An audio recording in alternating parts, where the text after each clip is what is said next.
Хайырлы иртә, Татарстан дәүләт телевидениесенең яңалыклар чыгарылышын башлыйбыз. Студияда Гөлназ Ибрахимова безнең бүгенге чыгарылышта. Казан үткәннәргә алып кайтучы поездны каршы алды. Каршылаучылар арасында безнең хәбәрчеләребез дә бар иде. Балалы гаиләләргә хөкүмәт яңа төр пособие бирә башлый. Аны бирү тәртибе ничек?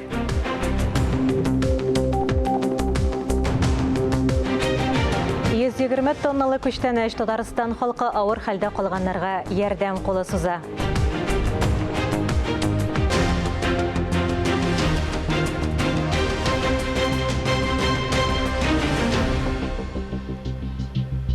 Лисичанск шәһәренә җибәрүгә 120 тонна гуманитар ярдәм әзерлиләр. Беренче кирәкле товарлар, азык-төлек, яшелчә, мендәр, юрган, булар барысы да тиздән биредә яшәүче халыкка тапшырыла. Тулырак хәбәрчеләребез дәвам итә. 6 зур йөк машинасы иң беренче кирәкле продуктлар белән тутырылган. Машиналарның рекордлы саны Лисичанскига озатыла. Андагы халык көн күреш кирәк яракларын бик көтә. Мы в этой акции участвуем не первый раз. Бу акциядә без беренче тапкыр гына катнашмыйбыз. Төбәк бүлекләреннән инде 30 зур йөк машинасы җибәрелде. Бүген рекордлы санда 6 зур йөк машинасы Донецк һәм Луганск шәһәрләренә ярдәмгә җибәрелә. Монда беренче кирәк яраклар, азык-төлек продуктлары, кием-салым. Әлбәттә, республикабыз районнары да әлеге зур эшкә үз өлешләрен кертә. Бүген Луганск республикасының Лисичанск шәһәренә шушы грузны озатабыз. Бүген 6 машина китә. Ул күбиттереп озаткан юк әле. Гадәттәгечә 4-5 машина буладыр шулай. Бүген бигрәк зур.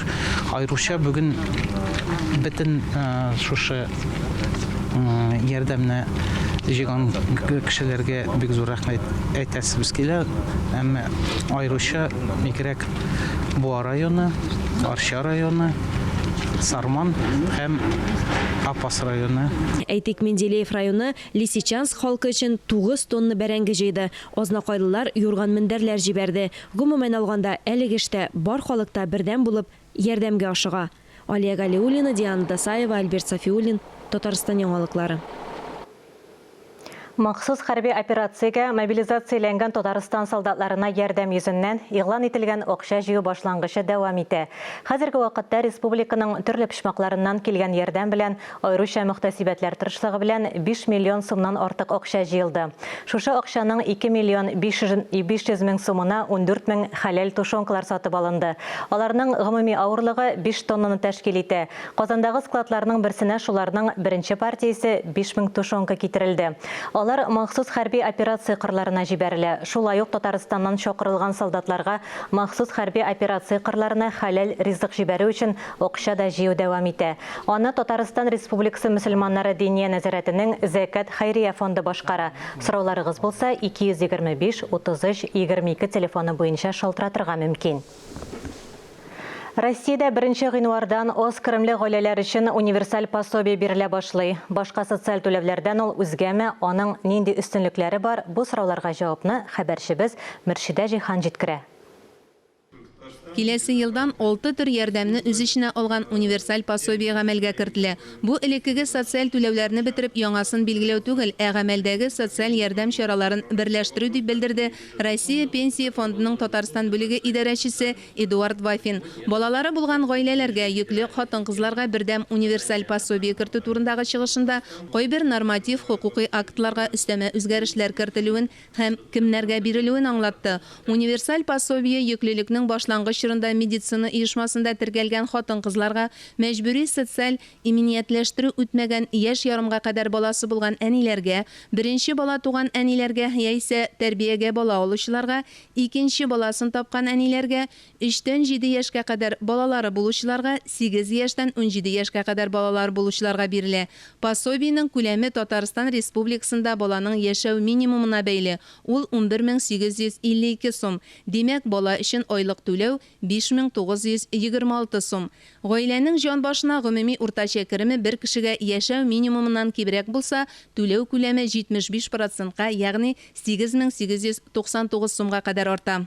Универсаль пособие бер кешегә яшәү минимумнан исәпләнелә. Ул 12219 сум. Бу исә гаиләнең бер әгъзасына уртача исәпләнгән еллык керем 146628 сумнан артмаска тиеш дигән сүз. Барлыгы 152 мең кешегә ярдәм итү фаразлана дип белдерде Министрлар кабинетында узган брифингта чыгыш ясаучылар. Шулай ук универсаль пособие өчен акча бүленешенә дә ачыклык кертелде. Бүгін әйттеләр инде брифингта, ул түләүләр була ничек Республика Татарстан бюджетынан, шулай федераль бюджеттан. Пособиеләрне рәсмиләштерү өчен гаризаны бер тапкыр бирүдә җитә. Аны дәүләт хезмәтләренең бердәм порталы күп функцияле үзәк аша бирергә һәм социаль фондның җирле бүлекчәләре аша шәхсән мөрәҗәгать итеп тапшырырга мөмкин. Мөршидә Җихан, Ралина Абрамова, Александр Решоткин, Татарстан яңалыклары. Казан тимер юл вокзалында җиңү поезды мемориаль составын каршы алу тантанасы узды. Тулырак мәгълүмат хәбәрчебез язмасында. Татарстанга җиңү поезды мемориаль составы килде. Ул Зөя утрау шәһәрчеге файдалануга кертүнең 80 еллыгына багышланган. Казан станциясеннән поезд Зөя, Килдурас, Буа, Бурындык маршруты буенча бара. Ветераннар һәм кунаклар өчен патриотик җырлар белән иҗади коллективлар чыгышлары оештырылды. Ну, во-первых, поезд Победы – это как символическое... Әлеге чара Идел ракадасына багышланган. Поезд үтә торган станцияләрдә стеллалар һәм истәлек такталары ачыла. Без кичә Түбән Новгородта әлеге чараны уздырдык. Алдагы станцияләрдә дә шундый ук тантаналар көтелә. Поезд составына 2-нче Бөтен дөнья сугышы ахырында эшләнгән легендар Л-3095 паровозы керә. Бу СССРның тимер юллары шелтәрендә хезмәт иткән иң яхшы һәм танылган совет паровозларының берсе. Заманында аны эшләгән конструкторларын Сталин премиясе белән бүләкләгәннәр. Безнең оешмабыз миллионга якын кешене берләштерә республикада. 55 безнең оешмабыз бар районнарда, урыннарда яме. Безнең төп юнәлешебез ул өлкәннәр арасында эш алып бару һәм яшьләр арасында тәрбия эшен алып бару. Менә бүген безнең митингта безнең үзебезнең активистлар катнаштылар. Алар аерылып торалар иде, алар диеп торалар, алар елмаеп торалар. Безнең эшебез ул кирәкле эш һәм ул яшьләр арасында тәрбия өлкәсендә үзебезнең өлешебезне кертү өлеше дип саныйбыз.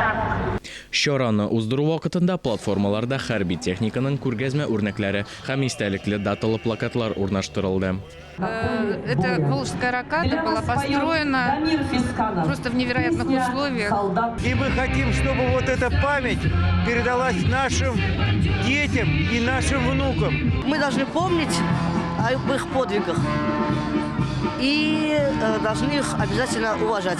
Идел ракадасын төзү бөек ватан сугышы барышында төп борылышларның берсе булган. Ул Сталинград сугышын резервлар белән тулыландыруда һәм корал белән тәэмин итүдә хәлиткеч роль уйнаган. Искәндәр Гыймалдинов, Иван Худиков, Татарстан ялыклары. Саба районы Кауи Байкеев исемендәге Икшермә кадет мәктәп-интернатының 45 укучысы кадетлар сафына басты. Укучылар туган илне, ватанны сакларга әзерләнергә ант иттеләр. Мәктәп өчен әһәмиятле тантанада мәктәп коллективы, хакимият вәкилләре, укучыларның әти-әниләре катнашты. Ел сайын кадетлар саны арта бара. Бу юлда аларның сафларын әлеге мактаулы статуска лаек булырга теләкләре булган укучылар тулыландырды. Кадет форумсында үзләренә килешеп тора. Саба районы башлыгы Рәис Миңнеханов кадетлар сафына кабул ителүчеләргә тоныклыклар, кадет званиеләрдә тапшырды. Бу көнгә алар төгәл итеп хәрби команда бирергә, стройда дөрес итеп йөрергә өйрәнгәннәр. Икшермә кадет мәктәбендә тирә күрше районнардан гына түгел, Казан шәһәреннән, Нократ аланыннан, Башкортстаннан килеп белем алучылар да күп. Быелны гына килдем, миңа укысым килә. Илмирның әнисе Гөлүсә ханым үзе бала чакта хәрби булырга, шул юнәлештә укырга хыялланган, ләкин тормышка ашыра алмаган. Улының биредә белем алу белән дә ул чын күңелдән горурлана. Бик мактагач килдек монда, нигә экзаменнар биреп карарга. Аллага шөкер үттек. Ошый малаема, улыма яратып йөри. Кадетлар илнең өметле киләчәге, булачак ил сакчылары. Хәзергә кадетларның төп бурычлары уку, белем алу. Аларның күбесе үзләренең киләчәкләрен хәрби хезмәткә багышлауны максат итеп куя. Мәктәптә профориентация юнәлеше буенча да бик ныклы эш алып баралар. Әти-әниләр дә балаларының биредә укуларыннан, тәрбия һәм уку йортындагы шартлардан бик канәгать. Бик сыйландыргыч, Саба районында, шушындай авыл эчендә, шушындай мәхәббәт бина, шундай ышаныч тудыра алар укулары. Хәрби тәрбия, мөстәкыйль тормыш, туган йортны, әти-әнине атнага бер тапкыр гына күрү егет-кызларны чын мәгънәсендә чыныктыра, катлаулы тормыш юлына әзерли. Шыннан да безнең мәктәпне бетереп чыгып киткәннән соң балалар әти-әниләр тарафыннан безгә бик күп рәхмәт хатлары ява. Кадет анты кабул итү бик зур вакыйга. Хәзер укучыларның төп бурычы әлеге антка тугры калу. Эльза Әхмәтҗанова, Татарстан яңалыклары, Саба районы. Авылга ям сабыйларга шатлык өсти. Мамадыш районында яңа балалар мәйданчыгы эшли башлады. Уртасын авылының нәкъ үзәгендәге социаль әһәмияткә ия әлеге объект үзара салым программасы ярдәмендә төзелгән. Монда уйнарга да, сәламәт яшәү рәвешен алып барырга да мөмкинлек бар. Мамадыш районыннан хәбәрчеләребез язмасы. Ратмир Аптекиев һәр көнне мәктәптән кайтуга дуслары белән уен мәйданчыгына килә. Биредә балалар өчен 7 төрле җиһаз урнаштырылган. Монда атынгыч та, таучы, карусель, утырып ял итәргә скамия, чүп ташлау савыты да бар. Элек бу безнең хыял гына иде ди малайлар. Ялларда аларга шәһәрдән кунакка кайтучылар да өстәлә. Без элек униек клуб төбендә дуслар белән. Менә бу площадка ачылгач бигрәк шатландык. Балалар белән уйныйбыз. Алланың рәхмәте яусын Мансур абыйга. Монда һәр көнне киләсезме? Ничәләп кеше җыеласыз, шуларны сөйлә әле. Без егел уйныйбыз, 5 кеше җыелабыз. Бүгенге көндә торак пунктта 15 бала яшәсә, җәй айларында аларның саны 40-тан артып китә. Уртасын авылның нәкъ үзәгендә клуб каршысында төзелгән уен мәйданчыгы өчен кичкенәр генә түгел, өлкәннәр дә сөенәләр. Бер тирәгә җыелып уйнасалар, безнең дә күңел тыныч ди Миннур Гыймадиева. Монда ул оныгын алып килә. Әби площадкага чыгам гына дип тора инде ул. Барсы да Чаллыдан да кайталар, Питерештән да кайталар, берсе Питерештә, берсе Казанда, берсе Чаллыдан ныгым. Ишенегем бар. Аллага шөкер, Мансур Хөрвәтдиновичка рәхмәттән башка сүз юк. Әлендә менә спорт мәйданчыгы да ясыйбыз диде, менә сабан туй урыннары ясыйбыз диде. Шаулга эчендә тырыша инде. Менә юлларыбыз бар, Аллага шөкер. Халыктан 140 мең акча җыелды. Хөкүмәттән 560 мең кушылды. Шуның белән аннары 700 меңлек булды барлыгы. Монда балалар бик рәхәтләнеп уйныйлар. Әле моңа кадәр монда балалар өчен уйнарга шартлар юк иде. Алар инде үзләре клуб кырыенда уйныйлар иде, сабан туе җирендә уйныйлар иде. Хәзер инде бөтен мөмкинлекләр ачылды. Үзара салым программасы эшли башлаганнан бирле Уртасын авылында 941 метр озынлыктагы юллар ремонтланган, су каланчасы кыйы төзекләндерелгән, урам утлары алыштырылган. Илнур Юнусов, Фаил Шайхетдинов, Татарстан яңалыклары. Эфирда яңалыклар программасы дәвам итәбез. Бу атнада мәктәп укучыларының беренче чиреге тәмамлана. Көзге каникулга Кәрим Тинчурин исемендәге Татар дәүләт драма һәм комедия театры Тылсымлы арена дигән балалар спектакль әзерләгән. Актуаль әңгәмәнең чираттагысы әлеге премьерага багышланган. Сүзне хезмәттәшем Ания Гыйбадуллинага бирәм. Хәерле иртә, Гөлназ, исәнмесез, хөрмәтле телевизор караучылар. Яшь тамашачылар күңелен яулап алу бер дә җиңел эш түгел. Балалар өчен спектакль әзерләү җитди һәм җаваплы эш. Тылсымлы арена дигән премьераны әзерләүчеләр белән без бүген студияда сөйләшәбез. Безнең кунаклар Кәрим Тинчурин исемендәге театрның артистлары, Татарстанның атказанган артисты Гөлназ Нәүмәтова һәм безнең яшь артистыбыз Әдилә Хәсәнова. Исәнмесез? Исәнмесез, хәерле иртәләр. Гөлназ, әйдәгез бу премьера турында сөйләшеп үтик әле. Ничек әзерләнде ул? Анда кемнәр катнаша? Монда без 2 состав. Бу әкияттә инде катнашабыз. Режиссеры безнең яшь режиссерыбыз Камил Гатауллин, авторы Шамил Фәрхәтдинов. Шамил абыйның әкиятләрендә инде без минем шактый уйнаганым бар инде. Һәм бу Тылсымлы аренага килгәндә ул менә цирк йолдызлары. Без анда кешеләр буларак түгел, хайваннар буларак катнашабыз инде. Шул әдәмне балалар өчен спектакльдә уйнау кыенмы ул? Ул кыенлыгы аның шунда гына булгандыр инде, без бит инде хайваннарны хайван буларак кына уйныйсы түгел, без инде аларның бераз гына характерларын күрсәтергә тиешбез бит инде. Балаларга уйнаганда ул үзенә бер рәхәт, син шушы әкиятне чыгарганда ук шушы энергетиканы аласың. Һәм ул шундый җиңеллек белән бара. Әле бу әкияткә килгәндә ул акробатик күренешләр белән, биюләр белән, җырлар белән үрелеп бара торган шундый матур әкият булачак, Аллаһ боерса. Тинчурин театры театры бит инде беренче тапкыр гына шулай балалар өчен спектакль куймый. Тәҗрибә бар бит инде. Тәҗрибә бар. Менә үземә килгәндә дә минем инде ничәнче әкиятем микән, 4-5 микән менә Әдилә әле ул безнең театрга әле аякка басып килүче артисткабыз. Быел 2нче сезонын эшли. Әле ул студентка. Быел Аллаһ буйрса инде театраль училищеда тәмамлаячак. Аңа карамастан ул инде менә 2нче әкиятендә катнаша.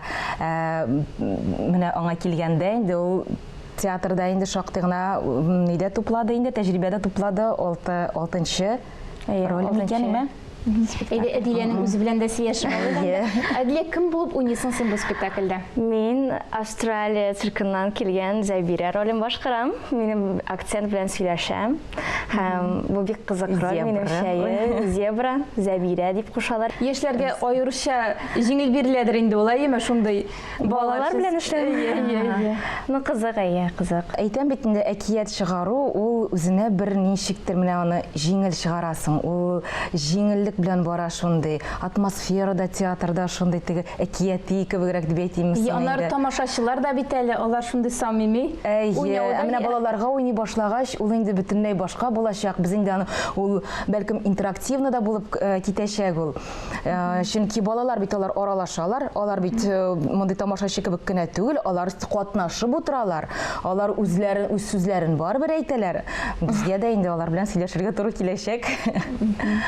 Киләчәгеңне ничек күрәсең син бу театрда? Хәзер инде училищены бетереп, соңгы елым бетергәч, Алла бирса, төкле аягым белән Тинчурин театрында үз эшемне дәвам итәргә җыенам. Алар сине көтәләр инде шулай. Соңча эшли башлар дип әйме? Гөлназ, премьера ничәсендә булачак? Безнең премьера 29-30 октябрьдә булачак. Һәм балалар менә каникуллар башлана бит мәктәпләрдә. 5 ноябрь көнне дә балаларыбызны, яшь тамашачыбызны көтеп калабыз. Казан Кремлендә Свасток свет күргәзмәсе эшли башлады. Экспозицияга 150ләп эш, рәсем, графика, скульптура һәм декоратив гамәли сәнгать эшләмәләре куелган. Анда Идел буе Болгар дәүләтендә ислам динен кабул итүгә 1100 ел тулуга багышланган бөтен Россия пленерында тәкъдим ителгән эшләр тупланган. Чара быелның 3-18 август көннәрендә узды һәм илнең төрле почмакларыннан килгән академикларны, Россия сәнгать академиясенең әгъза корреспондентларын, халык һәм атказанган рәссамнарны берләштерде. Моңа кадәр Свасток свет күргәзмәсен Болгарда, Чабаксарда һәм Симферопольдә тәкъдим иттеләр. Экспозиция 10 ноябрьгә кадәр дәвам итә. Татарстан китап нәшриятендә бер ел эчендә 200 исемдә китап чыга. Китап безгә күпме белем бирә. Борынгы дәүләтләр, аларның халкы, кешеләрнең үзенчәлекле язмышы хакында әдәби басмалардан укып беләбез. Тапшыруыбызны китап алдым кулыма сәхифәсе белән Ләлә Зәйнуллина дәвам итә. Исәнмесез. Татарстан китап нәшриятендә бер ел эчендә 200 исемдә китап чыга. Алар арасында төрле жанрлы һәм киң катлам укучыга юнәлдерелгән басмалар бар. Жанрларның күптөрлелегендә нәкъ менә фактларга нигезләнгән тарихи әдәбиятка ихтыяҗ зур. Шушы көннәрдә Татьяна Вафинаның «Красивая» дип исемләнгән китабы дөнья күрде. Әлеге әдәби нәфис китап киң катлам укучыга Ногай кунакханәсенең Китап Клаб ресторанында тәкъдим ителде. Огромное вам спасибо. Хәзер Самра Бикмиевага 101 яшь. Геройның бала чагы халык дошманы исеме белән уза. Аннан ачлык, сугыш, ирен һәм баласын югалту ачысын кичерә. Татарстан Республикасы президенты Рөстәм Миңнеханов 1 ел элек Самра Сабировнаны 100 еллык юбилее белән котларга кунакка килә. Шул вакыт тышкы разведканың «Красивая» кушаматлы агенты Самра тормышының төп серен беренче булып Рөстәм Миңнехановка ача. Шул рәвешле әлеге китапны булдыру идеясе барлыкка килә. Бу китапка аеруча игътибар итәсе килә, чөнки аның идея авторы буларак безнең президентыбыз Рөстәм Нургали улы Миңнеханов булып тора. 100 яшьлек юбилей вакытында бу китап язылган Самра Бикмиеваның юбилей 100 яшьлек юбилейна президент килеп котлagан чакта аның белән сөйләшеп, менә шушы бөтен элеккеге вакытта совершенно секретно дип әйтәләр инде безгә билгеле булмаган фактлар турында инде менә 70 ел вакыт узганнан соң Самра апа президентка сөйләгән. Мондый кешеләр турында аерым китап язарга кирәк дигән фикере белән уртаклашты. СССР Ички эшләр халык комиссариатының тышкы разведкасы разведчигі Самра Бикмиева язмышын ача. Красивый китабының нигезендә сугыш вакытында беренче Беларусь фронтының медицина ротасында, соңрак башка фронтларда хезмәт итә. Үзенчәлекле басмада Самра Сабировна тормышының искиткеч вакыйгалары ята. Бөек Ватан сугышы чорында кече лейтенант Самра Бикмиева яралыларны коткара, хәрби госпитальдә хезмәт итә. Совет армиясының алгы сызыгында булып, каты яраланучыларны сугыш кырыннан чыгара. 1945 елның язын Берлинда каршылый. Татарстан китап нәшриятында чыккан китаплар төрле жанрда, прозада, поэзияда, инде тарихыбызга кагылышлы китаплар. Алар халык тарафыннан аеруча кабул ителә һәм аеруча зур ихтыяҗга ия. Бу китапта андыйлардан булыр дигән өметтә торабыз. Красивая, әдәби, нәфис басма. Геройның тормышы авыр булса да, китап җиңел укыла. Ул сугыш шартларына җайлашу өчен төрле исемнәр йөртергә мәҗбүр була. Аңа Венгрия һәм Румыниядә дә яшәргә туры килә. Әлеге басма бүгенге көнгә аеруча аваздаш булган патриотизм хисе белән суңарылган. Шуңа да ул үсеп килүче буын өчен аеруча файдалы. Балалар өчен булган китаплар укучыларын төс кыяфәте белән җәлеп итә. Китап нәшриятендә федераль дәүләт мәктәпкәчә белем бирү стандартларына нигезләнеп төзелгән уйный-уйный өйрәнәм укыту методик комплект тәкъдим ителә. Җыентыкка балаларның яшь үзенчәлекләре белән эшләү шөгыльләре тупланган. Бу бер сериядә 4 китап. Китапчык дип тә әйтергә була, аны эш дәфтәре дип әйтергә була. Аның беренчесе чыкты, ул менә тылсымлы куллар дип атала. Моны балалар бакчасында эшләүче тәрбиячеләргә һәм әтияниләргә 3-5 яшьлек балалар белән шөгыльләнү өчен бик әйбәт ярдәмлек инде бу безнең. Әлеге басма баланың иҗади үсешенә уңай тәэсир итә, дөрес юнәлеш бирә. Иң мөһиме, бу дәреслекләр балага иҗади яктан ачылырга мөмкинлек бирер дип бүгенгә саубуллашам. Әлеге сәгатькә шулар иде. Берничә минуттан эфирыбызны Хәерле көн Татарстан тапшыруы дәвам итә. Без яңалыклар иҗат төркеме бүгенгә саубуллашабыз. Үзегезне һәм якыннарыгызны саклагыз. Сау-сәламәт булыгыз.